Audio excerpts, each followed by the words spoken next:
Hey everyone, welcome back to my channel. In today's video, I'll show you how I converted this large traditional family table into a smaller one to occupy the small townhome I once lived in. The base of this table I will flip over and make it the top by removing the top portion and putting that part away in storage. I did all this so that I wouldn't have to purchase another table for a place I didn't plan on living in long. So I took the large table apart and converted it into a smaller table that was more suitable for the space that I had to work with. The second picture is the converted table once it was completed. And here at this green arrow is the base of the table that I told you I was going to flip. So let's get into how I transitioned this table into a much smaller one. I first went to Home Depot and purchased this large piece of wood and had them cut 4 4x4 squares to raise the table back up a few inches once I took it apart, and this kind man was more than happy to cut the blocks I needed.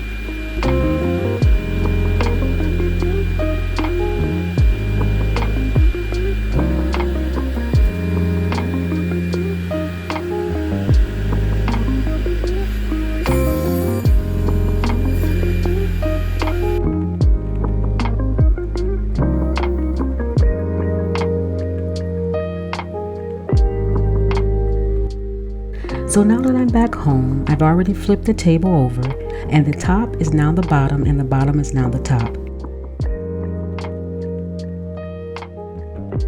Here also is 2 shelf-like planks. Those 2 parts I removed and placed in storage, and this is where you'll see 2 large screws coming through from the bottom of each leg. And remember, this table is now flipped over, so you'll see that part next.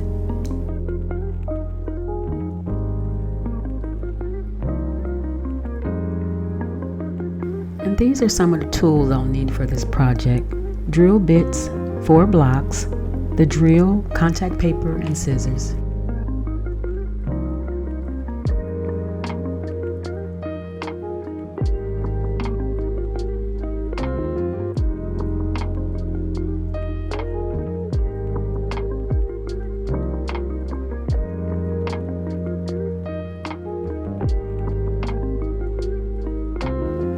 So these are those large screws I was talking about. They're fixed and not coming out. So I took a drill bit to make 2 holes inside the blocks to get them to lay flat up against each leg.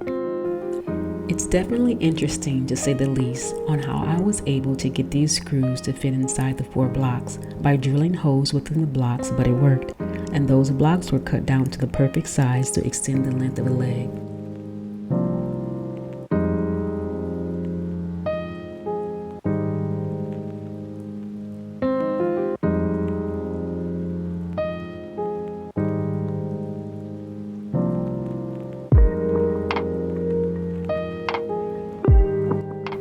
Now since I'm all done with the blocks, I'm going to wrap them with contact paper I got from the dollar store.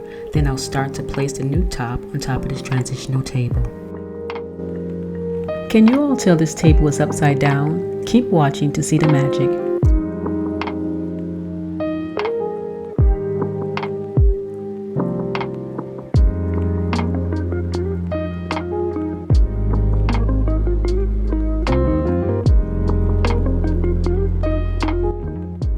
I've already cut the contact paper down to the size I need, and now I can finish wrapping the blocks, making sure I get all the wrinkles out as I go.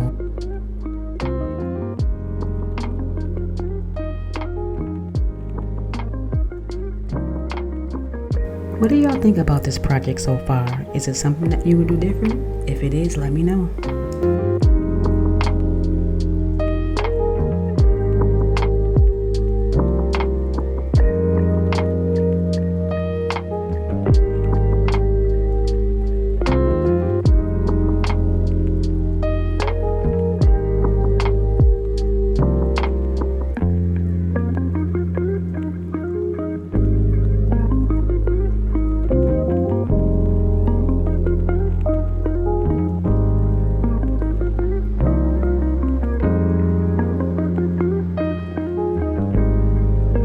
I struggle with this piece because it's crooked.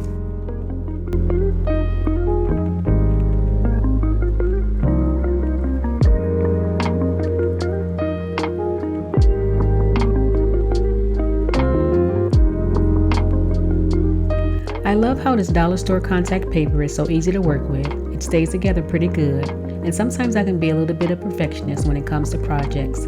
I want to do my best whenever I'm creating. Now, having to come down to this level was kind of tedious, and if I ever had to wrap anything else for another project, I'll wrap it first before putting it on the legs or whatever I'm working with.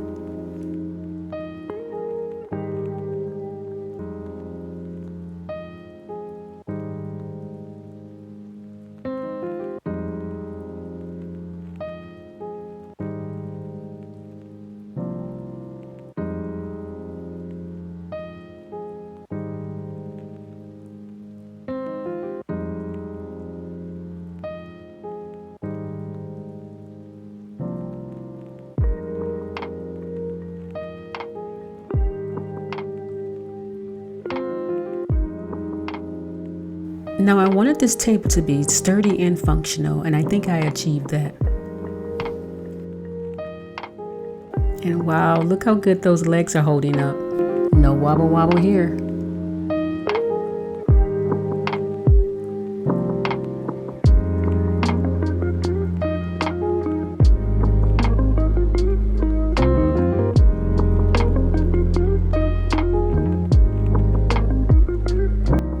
Okay, now I'm about to place the new top I built.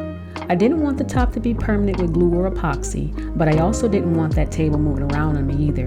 So I cut holes at the bottom of the table and put wooden dowel pegs inside the holes that were already there at the base of the table.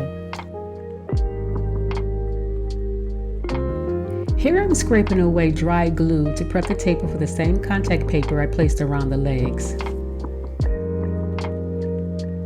I'm starting off by pulling a small section of the paper backing away from the sticky side of the contact paper, and I use an old credit card to press into whatever surface I'm working with. I do this technique only working with an inch or so all the way down the project, working the wrinkles and the bubbles out as I go.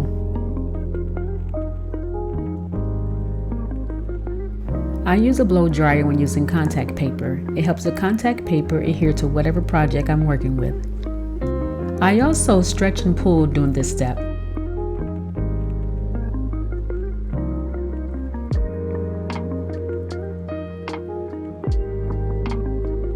Okay, this contact paper worked out good, and I think it matches the table to a T, and it only costs $1 from the dollar store when things were $1, and it sticks to this wood really well.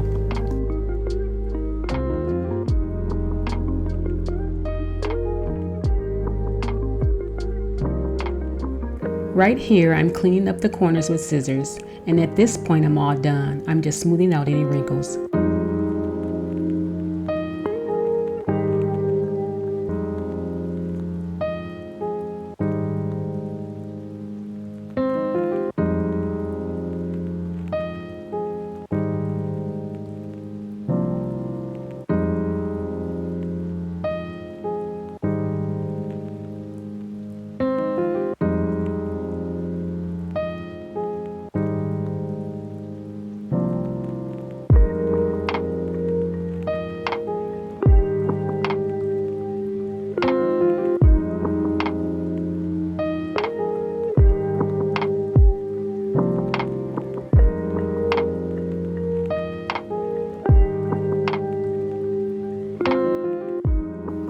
In one area, I end up accidentally tearing the contact paper because I want to show you a rock or whatever it was that was popping through the top side of the contact paper. So I lift the contact paper and remove whatever that was.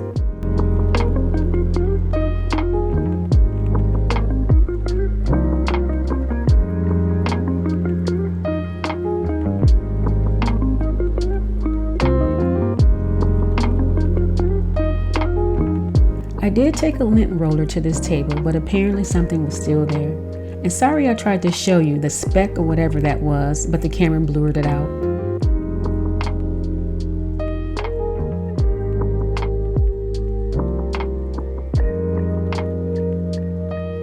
So y'all, look, this is how things turned out. Let me know in the comment section below what y'all think about this project and if it's anything you would have done differently. Thank you for watching my video. Please like, share, and subscribe, and comment down below.